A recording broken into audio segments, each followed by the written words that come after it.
Welcome Yeah. everybody to Picturehouse 441. This is a special occasion. This is our last Q&A of the summer before we return on September 5th. I'm Joshua Handler, the lead programmer and co-founder of Picturehouse 441, and it is my pleasure to welcome Jill Bilcock, the editor of Moulin Rouge, with us this evening to discuss this film. Jill, thank you so much for being here. I'm just tickled that we get to explore this film together tonight. Oh, look, I love it. I absolutely love it. I haven't actually ever been asked to talk about one film, so Really? this is quite unique. No, they always want to go, what about the others that Baz did? Why aren't you doing that? I have to say, I mean, you've had obviously a remarkable career, but this is really shocking to me. This is the first time that you're talking about one film, so I'm glad we get to do this deep dive this evening. And also, before we get started, I want to give a special thank you to our partners at ACE, the American Cinema Editors, and the Dallas Film Commission. We're incredibly grateful for your partnership, and we're just thrilled to be working with you. Jill, Jenny. What'd you say? I said, love you, Jenny. Jenny at ACE and her team are the greatest, so we love them. All of them, they're fabulous. Yes. Okay. I want to get started by asking you. You and Baz had a long-standing collaboration. You started on Strictly Ballroom. You continued with Romeo and Juliet, and then you worked on this one together. How did working on Romeo and Juliet and Strictly Ballroom allow this collaboration to be even more successful than it may have been had you not worked together previously? And how did working on this film differ from the other two? Right. All right. Money usually makes a difference, but the first one, all of them, I've always come on before the film was shot. Actually, for example, on Romeo and Juliet, choosing what to be the second film. And on Moulin Rouge, I was working in London, and I would come over for readings. And Craig, the writer, would sing all the songs, and they'd do a run-through. We'd do a run-through, or try to. Most of the time, you'd end up laughing so much you never got through it. So generally, it was all-inclusive well before. And this, of course, had more money involved, Moulin Rouge. So there were more, it was harder to see Baz as much as I used to during the shoot, is probably the biggest difference, I think. Romeo and Juliet, we were in Mexico City, and it was, when you're all away, you can all get together much more. But when you're in your own town, it's oddly enough not as quite as collaborative in that way, just because you all go home to your own families or so forth. But also many more crew, much bigger crew and cast. Now, that's interesting that you said that you didn't see Baz as much as on the other two films. How did that affect your collaboration with him, and how did that affect your work in particular, if at all? Okay, well, he made sure that I didn't escape the editing room. It had no out except the door in. And so I actually put cut a window so I could climb out of it occasionally, because he did like to always know I was there, because the studio set was next, we were all on the same lot. So it did affect me up to a point. But towards about the last 2 months, could you believe that? It was, shall we say the last month of shooting, it went on a bit. He used to insist that I come to set at 5 o'clock and make an appearance every day. And he'd always embarrass me and say, here's our editor, to the whole crew. And oh, God, they got sick of it. But at the same time, then I'd watch till they preferably wrapped. I love.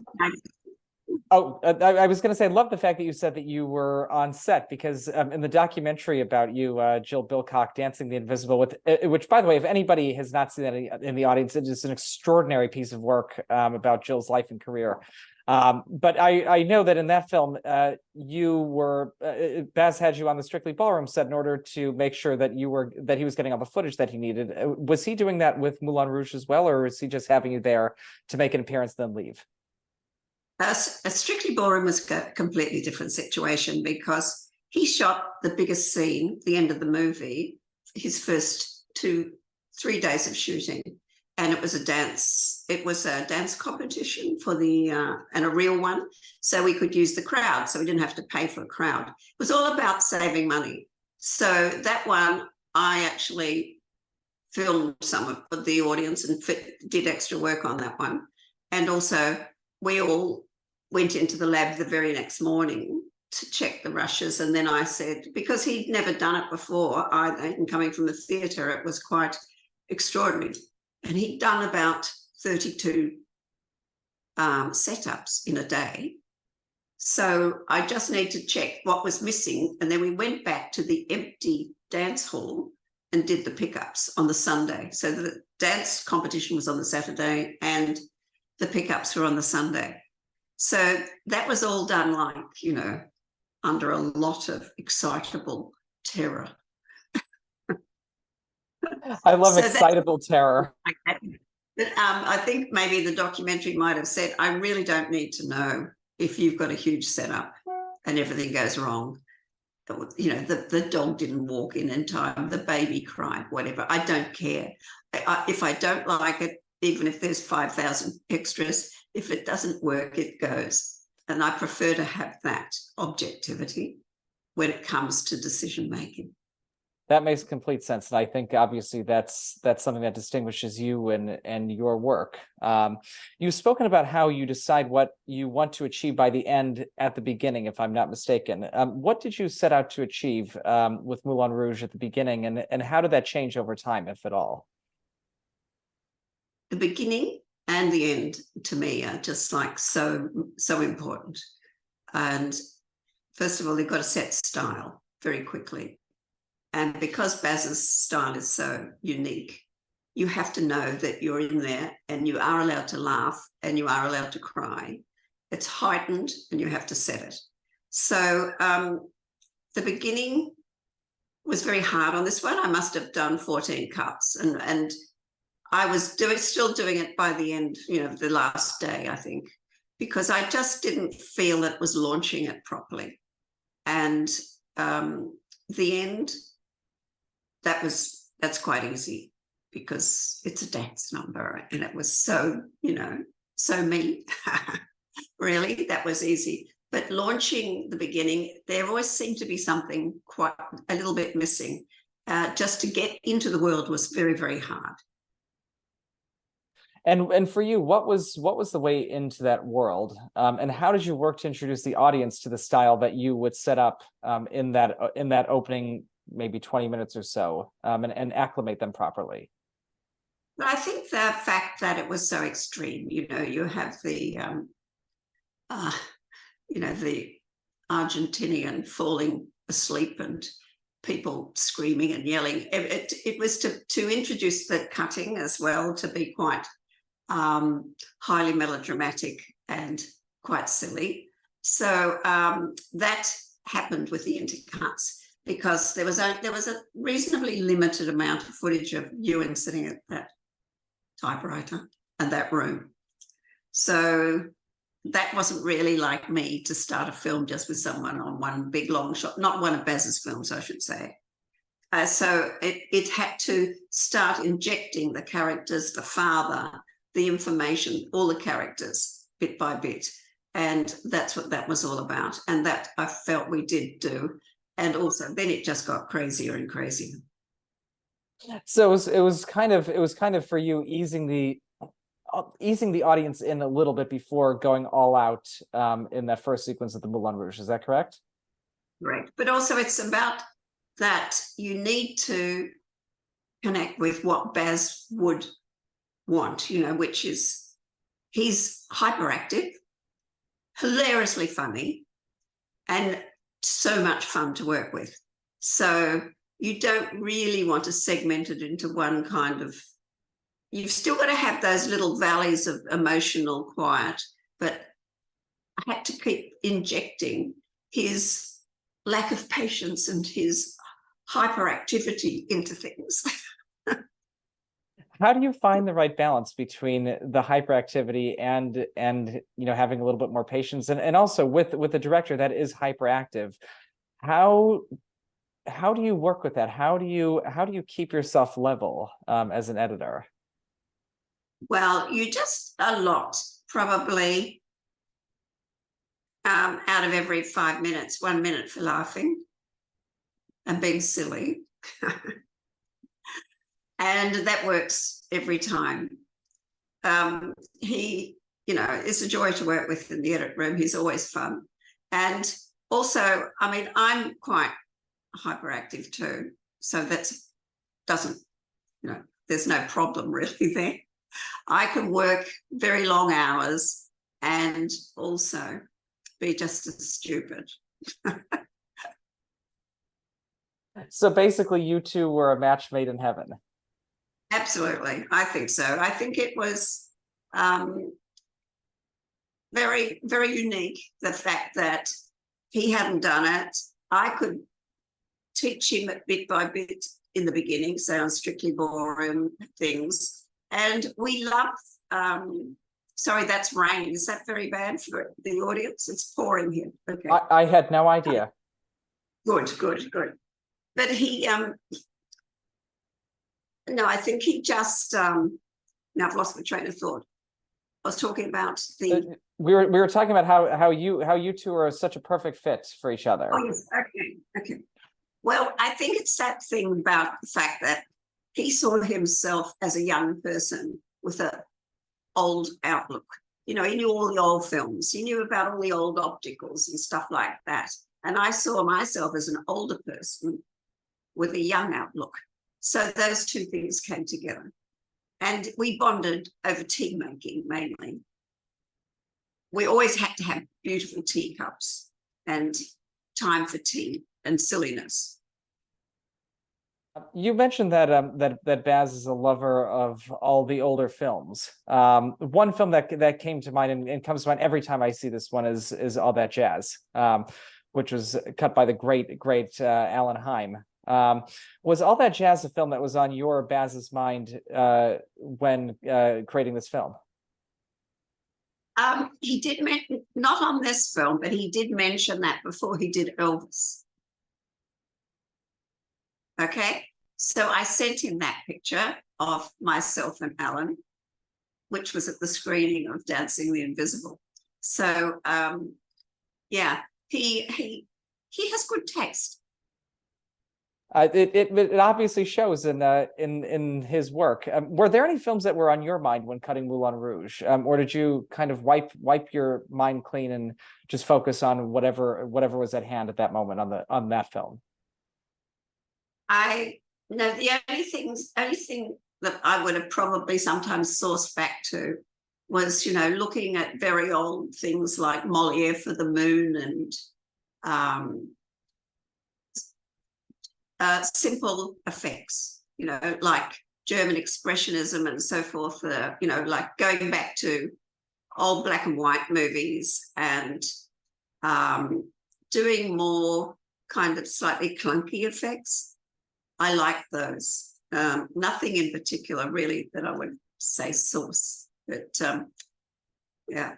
I love that you describe those effects as kind of clunky and kind of a throwback. I think that's one of Moulin Rouge's greatest charms. Can you talk about working with the VFX team and incorporating the VFX into the final product that you cut together? What did the raw footage look like versus what we ended up seeing? Look, a lot is in the picture with Baz, and Catherine is a great designer. So you're not working with holes. You're adding to extreme decoration even more.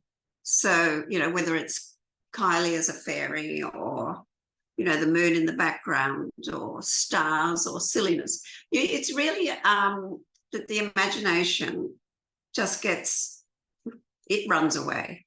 And, I'd often do things like, say, go to something like Wuthering Heights and steal a bit of Storm or something, or just to show an effect or an idea, or stick stuff together. So I've always done that. It's like, if I want to show there's a huge wave about to crash, I'll nick it from something and just show them and cut it into their cut to give them an idea of what it could be.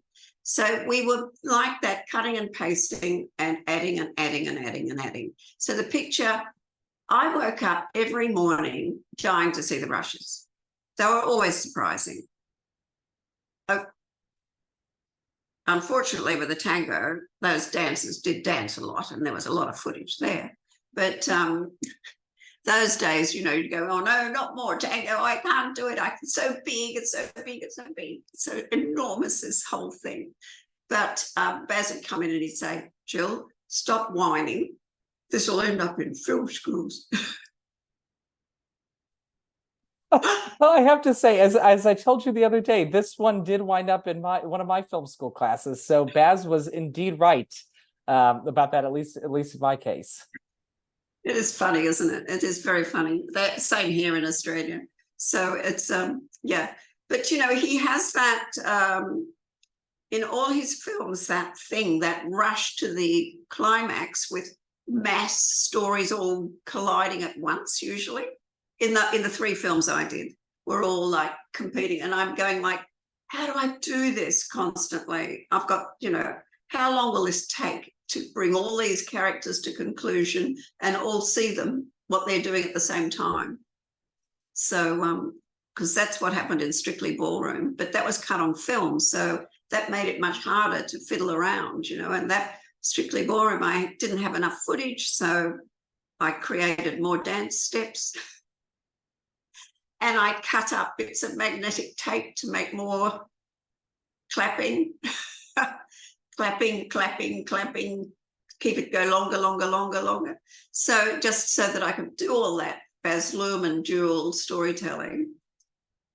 And, this film's the same. They're all the same. Obviously, you incorporate that dual storytelling quite a bit, and I want to dig into the tango sequence in a little bit. Before we do dig into specific scenes in this film, how closely did what you ended up cutting together follow the screenplay, and where did you deviate from the screenplay, if at all? Oh, okay, right. That's a really embarrassing question. I have had a habit of not referring to the screenplay. Also, my career started not reading the paperwork ever. I go, oh, what is that? So, I think the fact that Baz would come in and reenact things in front of me anyway, as what he was trying to achieve, was much better than the screenplay. And he is still the screenplay. So there was no problem.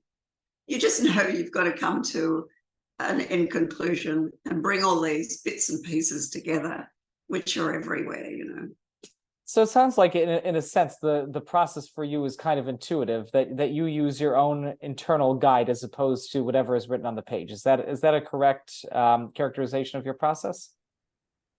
Well, Baz's term for me was the bogus detector.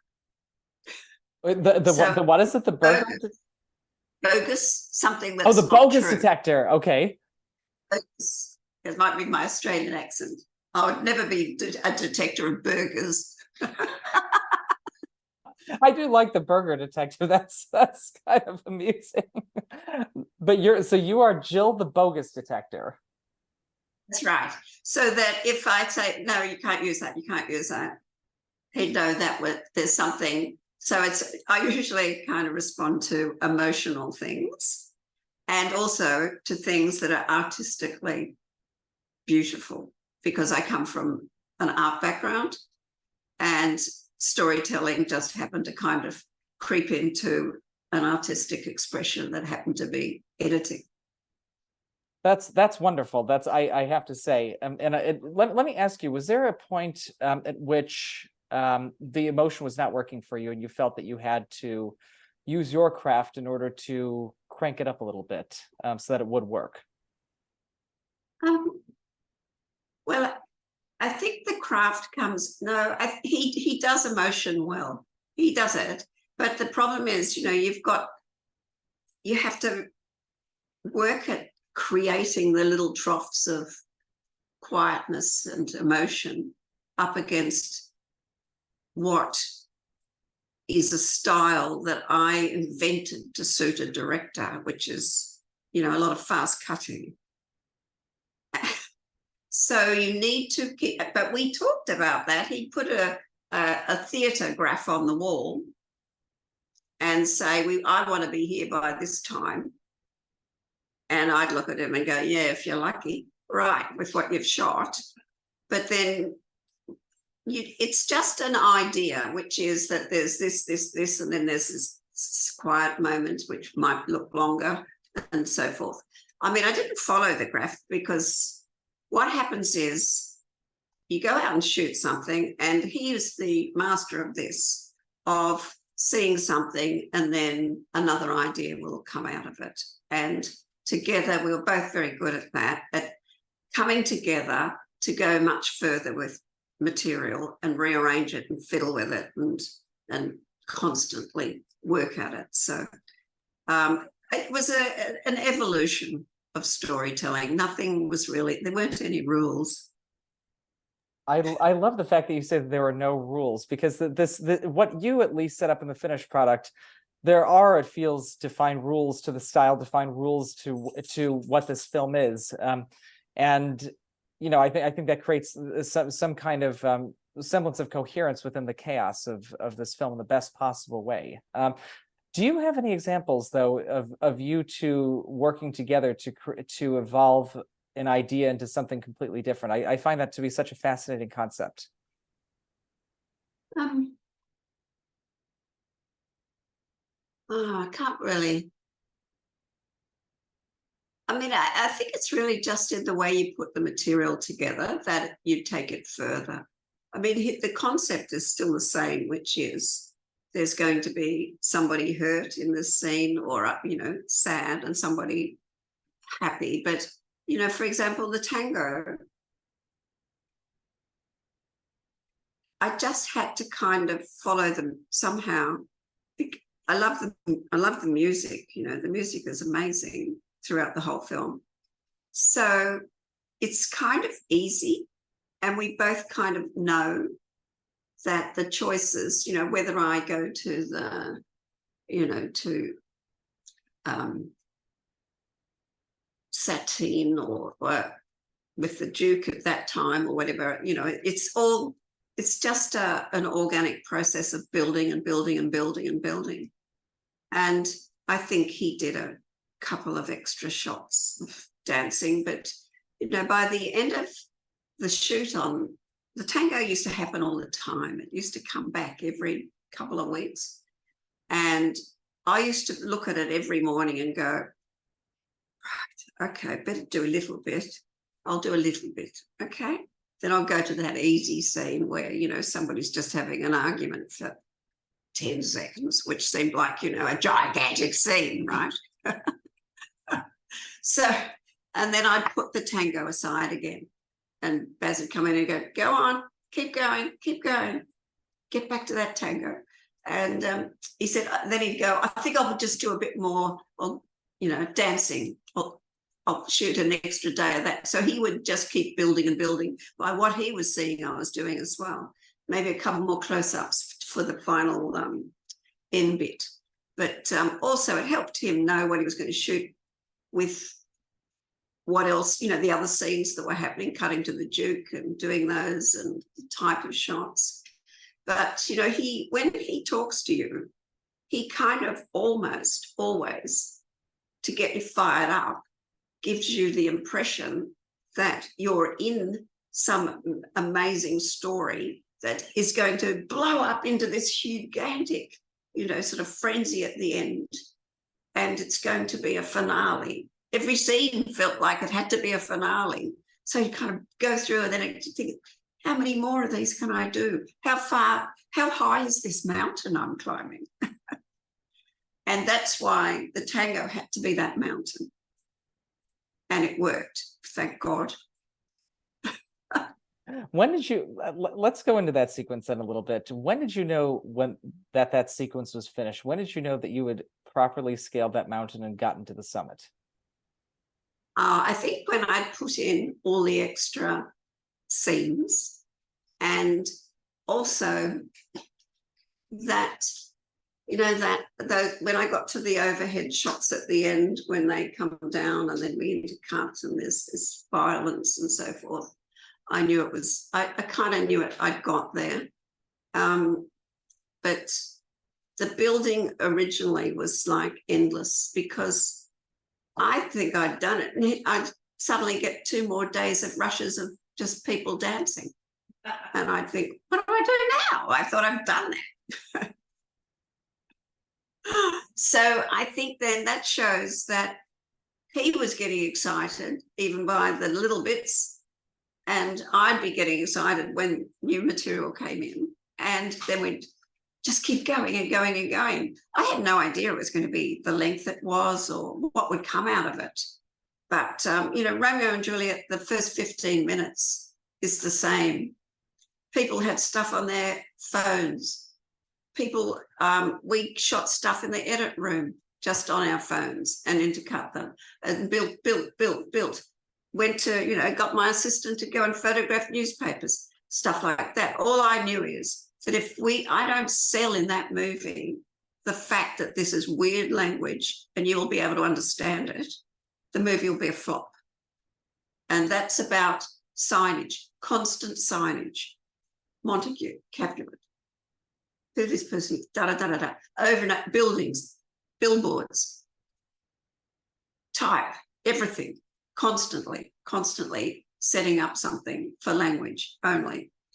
And on that one, for example, there was one half of the family not shot. So at the beginning, when they turned up at the gas station. So, you know, it all becomes smoke and mirrors, but at the same time, it's exciting, really exciting to have to be pushed like that. And Moulin Rouge was the same. I felt like I'd been down that path before with his other work. So I knew that I had to be better, and I had to get better and better and better at it. And he wants it to be better. He knows that you can still stick a bit more icing on that cake somehow. I mean, it might have made some of the audience feel slightly overfed, to be quite honest.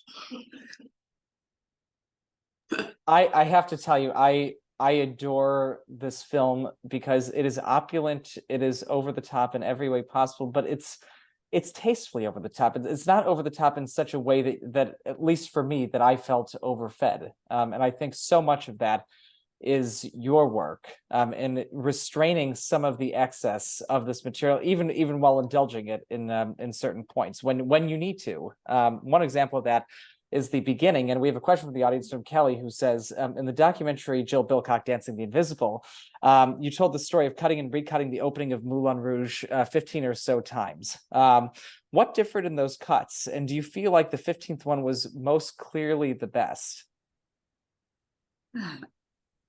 Oh, it was just a tag. They were all quite different in their way. And it was about, to be quite honest, there wasn't a lot of him at the typewriter.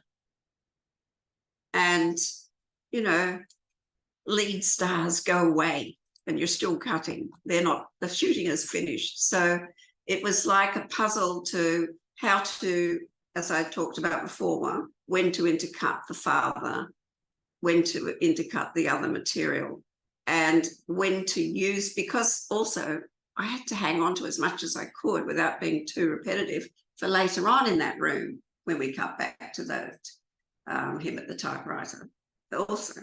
So it was like, how much of this shot have I got to, you know, to use throughout the film?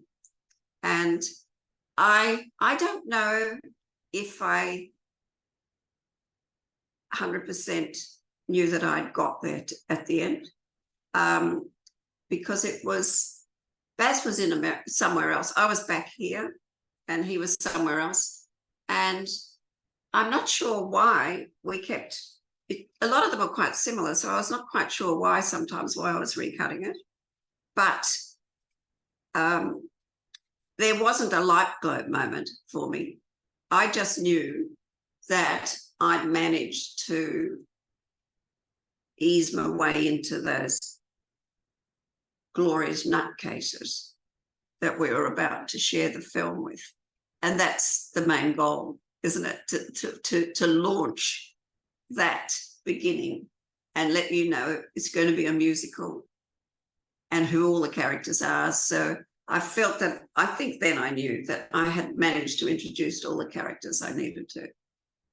Let's dig into what happens right after that, after you've introduced the characters, when, or at least the first chunk of characters, when we first go into the Moulin Rouge nightclub. And that sequence is extraordinary. I mean, it's hyperactive, it's insane. You provide us with a feeling for the insanity, for the decadence of this world. Can you discuss the feeling that you tried to impart on the audience initially, and how you ended up, how that sequence evolved when we first go into the nightclub before Satine appears? That's cut to Lady Marmalade. Yeah, well, that was even a different speed. They changed the speed of the track on me halfway through my cutting. So that was interesting. But look, I'll tell you what it was all about for me is the fact that as that, runaway kind of teenager that's full of, grandiose, I was involved, like I loved all of the French period of all the writers, the fact that everybody went there, the Moulin Rouge, the painters, the whole thing. And I was obsessed with making those skirts look like impressionistic paintings, like, so I'd often slow them down so you could see how beautiful the movement was in those ruffles and stuff like that. So I saw it as art, total art. It was me saying, I want to be one of those artists that was hanging out in some, dive in Paris, that time in history, but I'm going to do it in a modern way. So that's what that was my goal, is literally honor all those great writers and painters and people that said this place gives me that buzz. So that's what the Moulin Rouge had to do for you, is give you the buzz that made it a one-off place in history and the world. And that was my goal there. And that obviously is imparted upon the audience, with the feeling that we get from experiencing that sequence. And another sequence early on in the film that I want to explore with you is the sequence in which Christian comes to Satine's dressing room inside the elephant. The Duke walks in. Christian has to hide. Can you discuss cutting that and exploring the geography of that sequence? I mean, it's so complex, it almost feels like a screwball comedy from the 30s or 40s, and your establishment of geography is really extraordinary in that scene. I would have done what I felt was the best to keep the comedy happy. I do forget about, as I might have mentioned, things like crossing the line and stuff when I know that I've got to do something. I think what happened in that scene is that Nicole did some great ad-libbing, ludicrous things. And I had to make sure I could use them no matter what was happening with the footage. And also, how it works is the use of animation sound effects, silly cartoon sound effects. So it had to be heightened further by that, so that, when the Christian ducks down, there'll be a so it actually has an old-fashioned cartoon soundtrack, as well as Nicole, you could tell, was having a ball. And I think it's just music in the end, isn't it? All that, when you cut something like that together, it's got to be kind of musical. Everything's got to happen. So maybe you think the geography is good. Maybe I never noticed about the geography. All I noticed was that I was putting something rhythmically together to create a lot of laughs. Oh, I can't hear you. Oh, there you back. Good. Well, I'm sorry, what were we going to say? Oh, I didn't hear you. The internet dropped out. Oh, not a problem whatsoever. On actually another subject, we've kind of touched a little bit upon this, but Chris in our audience says, Moulin Rouge frequently moves from one emotion to another in a short period of time. As the editor, how do you approach such frenetic material? And what tools do you use to keep the audience with the film on the ride? Ooh, okay. Well, I always see in the end, the movie is one shot or one scene. You start it and you finish it. I don't sequentially make it stop. You know, it doesn't have proper acts or anything. I just say with Baz's films, you get on the roller coaster and you've just got to hang on. And there are lovely, you know, that contrast where you dip into something because you've got to emotionally connect with your characters. But you've still got to do it in a way, because they're a little bit over the top, they've still got to blend in with the other stuff, which is, you know, it's a musical. And it was very important that the music was pure storytelling, always. And the elephant is a good example of, I think, two things there, you know, like the emotion of getting together and the medley of music chosen was done as dialogue, you know, as storytelling. So I think that's one of my favorites. I used to love watching that. I used to get all soppy watching it. So if it can make me soppy, I figured emotionally it must work up against all that other bizarre stuff. Well, let me ask you this then. How do you ensure that you don't become immune to the material? How do you ensure that that you don't become immune to this material and that you can tell whether it actually works or not? I don't know, there's a little thing in my head that clicks off and says that works, move on. Yeah, I've done that, click, going. But I still actually have to watch the graph of the movie to know that it's going to land at the end. And so when people ask me to look at their films and give notes, it's usually, you know, well, the beginning needs a bit more work or something, or it's got too much in it or something. It's still, I suppose it's like a rocket pad or something. You've still got to have a launching place to know that the movie will travel and successfully travel, and to be clear about that. I mean, and I think it's just instincts in the end. And that's why good editors are good editors usually, is they have really strong instincts. And if you start trying to look at it from a point of view of what is technically right, you'll get jammed. You need to actually instinctively know what your director wants. And it's not about you, it's actually about how your director wants this to finally land. And being around Baz, there's no way I didn't know what he wanted, you know, as I got to know him more and more. And it was exciting. And we'd always laugh, you know, be laughing. So the emotional stuff, he's very old-fashioned. He's a very old-fashioned boy. He loves to make that emotional stuff work. So with those two elements of craziness and emotion, and borrowing from time gone past, that creates a Baz Luhrmann style. Not my style, his style. But you're also so integral to the style of these films that I mean, at least to me, it's indistinguishable, his style versus your style. Oh, maybe. Yeah.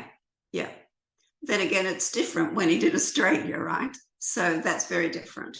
But that was him trying to make Gone with the Wind.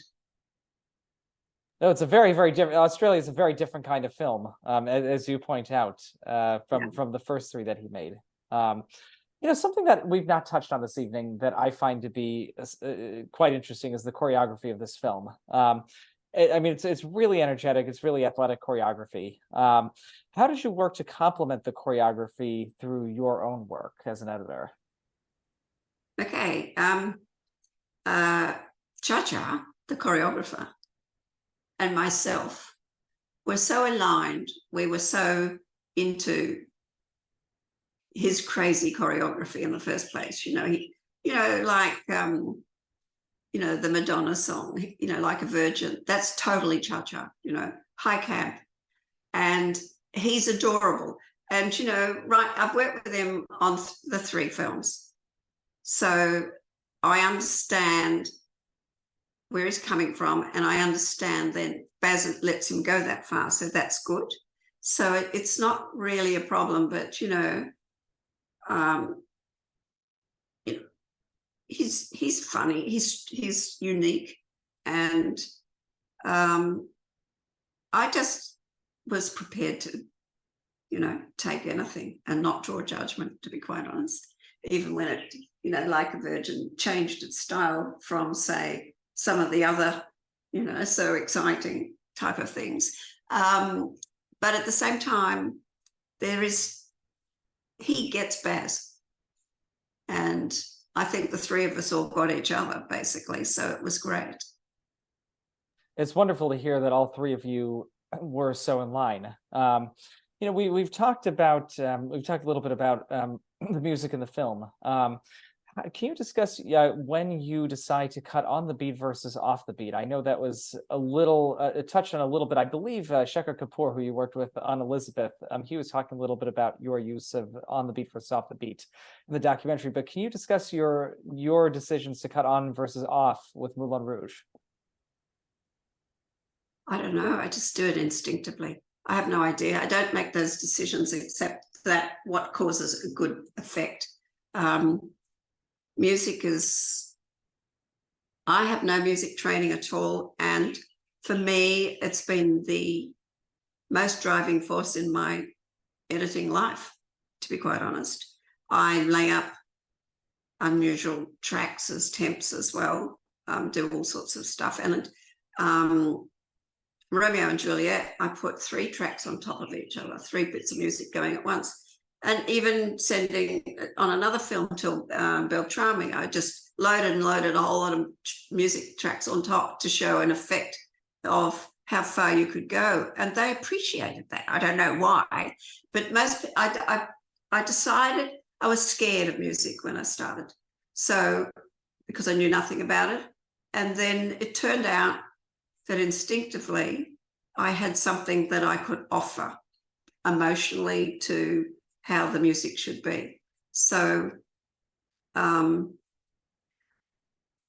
people seem to, Baz understood it, and it's been strange that it's worked for me. And for example, on The Elephant, when the music director said, you're going to have to recut this because the music's not quite right, I just said, no, I won't. I can't. I feel it's supposed to be like this, So he was fine. The same, like on Shaker's film with David Hirschfelder. No, you can't cut. The beat's got to be this down there when, not up there, and that kind of thing. I don't know. It's just something. I don't know what I'm saying, to be quite honest. It just comes from somewhere else. No, that was a wonderful, completely coherent response. That was wonderfully well said. But it's true that it's just something that I haven't bothered to think about.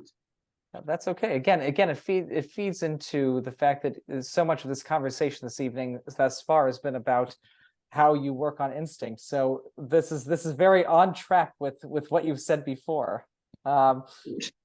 It's interesting. When I was watching Moulin Rouge again, I can't tell you how many times I've seen this film, but seeing it this time, it struck me. The non-musical sequences are just as interesting, they're just as compelling, they're just as riveting as the musical sequences, which is frequently not the case with film musicals. Frequently, film musicals die when the dialogue kicks in. This one does not.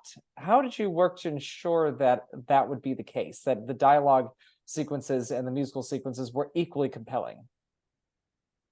I think it's actually technically the treatment of the vocals coming out being like a little bit imperfect sometimes. And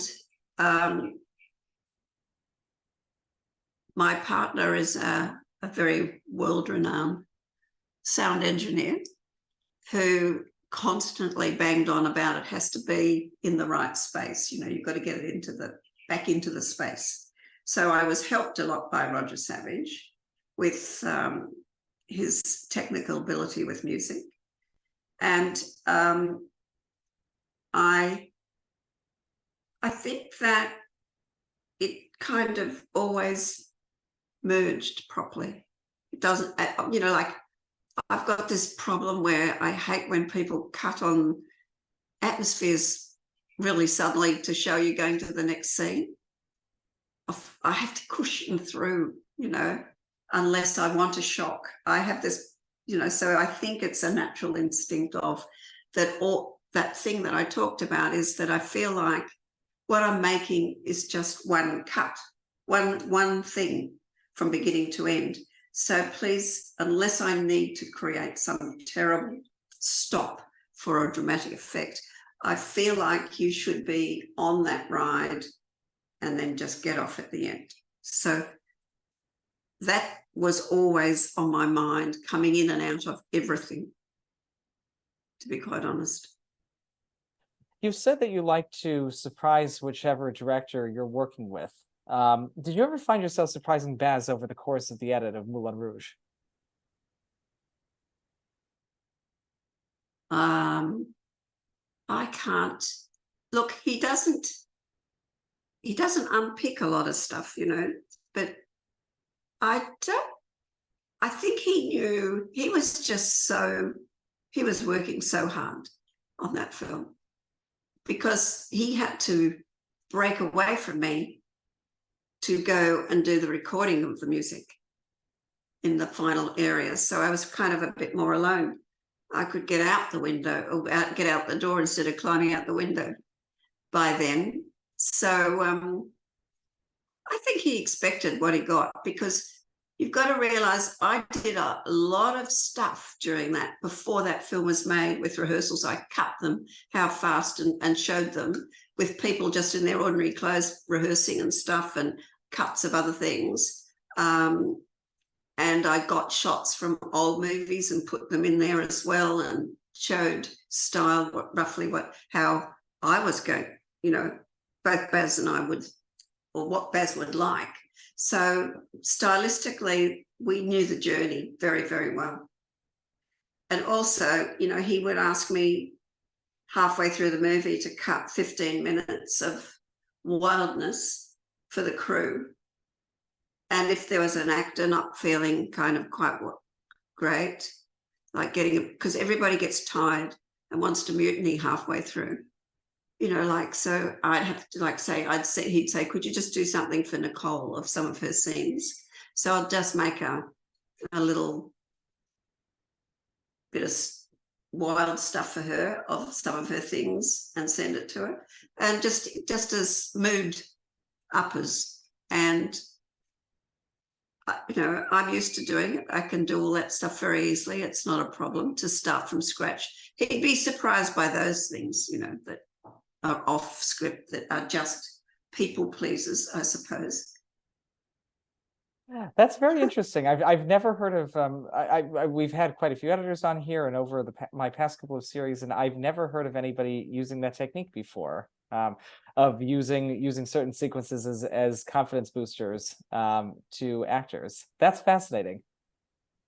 Well, on Romeo and Juliet, I cut 15 minutes in the middle of that to get more money together, and there are lots of different tracks and things we used that weren't in the movie, and it became part of the opening, because I noticed that all of the type I put in there was helping, because it was only like a 15-minute promo for getting money, that the tricks I'd used in that, a lot of those cuts actually got transferred to the head of the Romeo and Juliet, and then I got the idea of how to introduce language and style from doing that thing halfway through, which was, I don't know, what do you call it? You call it a mashup or something, or a I don't know. cutter. Yeah, maybe a I don't know. mashup. I don't know what the term would be.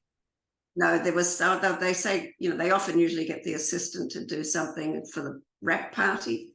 Well, I had to do much better than that, though, like 15 minutes of like total entertainment, which was always for like middle of the film, of the shoot.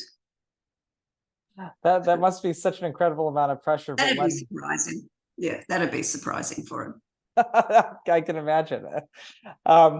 You had mentioned earlier that the previous couple of films have been shot on film, and that they were cut on film. Do you believe that Moulin Rouge would have been achievable if you had cut using the old methods instead of using nonlinear digital technology?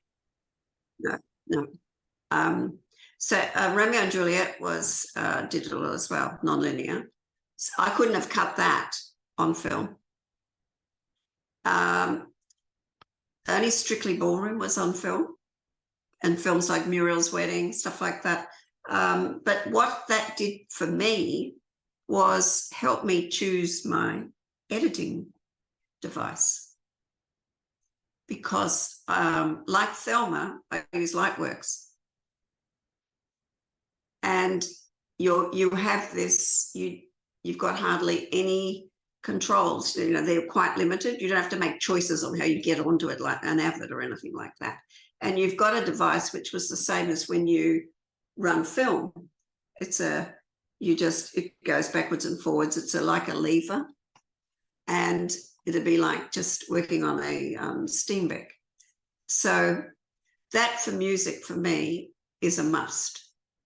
I can stop instantly, and I'm still looking at things. I'm not typing in numbers. I'm not doing stuff, and I know it works really, really well.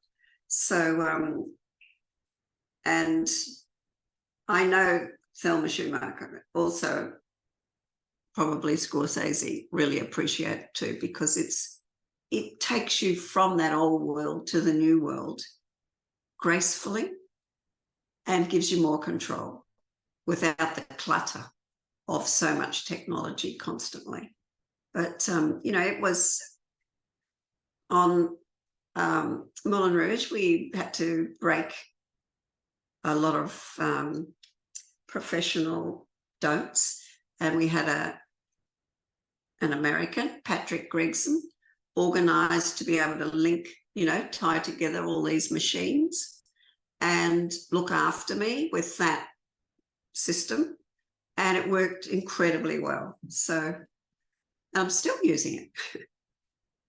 When you say that you broke a couple of professional don'ts, can you tell us a few of those don'ts that you did over the course of cutting Moulin Rouge? Oh, it's really more to do with music, probably, because it's very, very hard. And I do feel for people that have perfect pitch and are extraordinary musicians to see me say, no, it's better, it's faulty. That hurts. That hurts. It must, wonder, someone hasn't taken me out, had someone come and knock me off. I have to understand that, but it doesn't make, for emotion. Sometimes you got to break things to emotionally create something. It's completely true, and I think again, the proof is in the pudding with this film. I mean, it's exhilarating, but it also does hit with the requisite emotion. I mean, when Nicole breaks into "Come What May" during the climax of this film, and you cut that really, really great close up of her, I mean, it brings everything home. Yeah. No, I mean, I enjoyed. I sat down and watched it myself. You see, in the last couple of days. And that was really good fun. I really enjoyed it. So a couple of things I went, oh, that didn't translate, that slow motion shot. Why is Nicole coming up from the floor when she's just grabbed his, down when she was doing that scene, and she came up like, dut, dut, dut, dut. That annoyed me, but that was about it, I have to say, That if that's all that you have to criticize your own work about, I would say that you did a pretty damn good job. Oh, crossing the line, of course, is a bad habit. But I don't again, even know. Yeah, forget it. Forget it. it worked. It's only when you actually create so much space that these things do become rules. If you slow something down for people to be looking at it, you're obviously not moving on at the right pace. It's very true. I want to close this off by asking you two questions. How did working on Moulin Rouge allow you to see your own craft differently, if at all?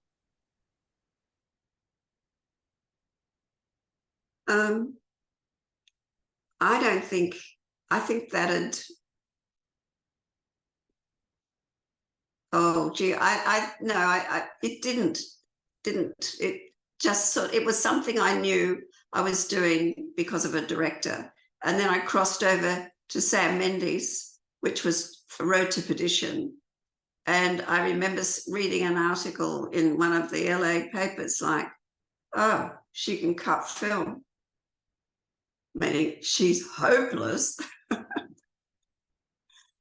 And, it's all about, I'll tell you what, very quickly, what I think is important that's missing is that all those early films, you sat and watched rushes with the crew and the director. You don't do that anymore.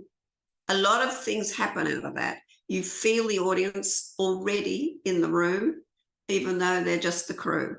And you also become the proper tool for the director to portray their vision.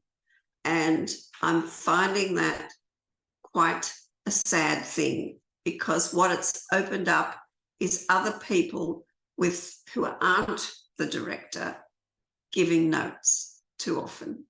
So that's a sad thing. That's, it's not a cheery note to end on, but I think it's you need to learn what your director, what their personality is, what their likes are, what their, who they are.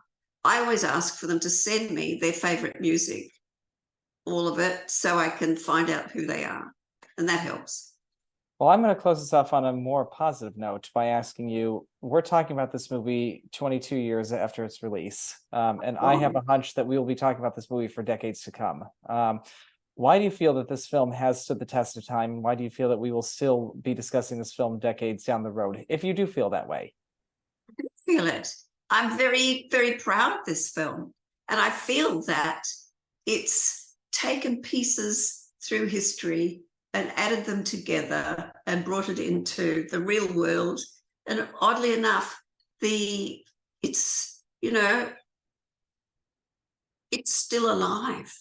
It went into the future, which upset people. Why is it so fast? Why is blah, blah, blah, blah. But it's the actual adding together of all of those elements through history.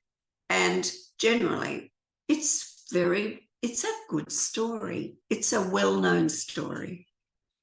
And there's nothing wrong with the same story interpreted a different way.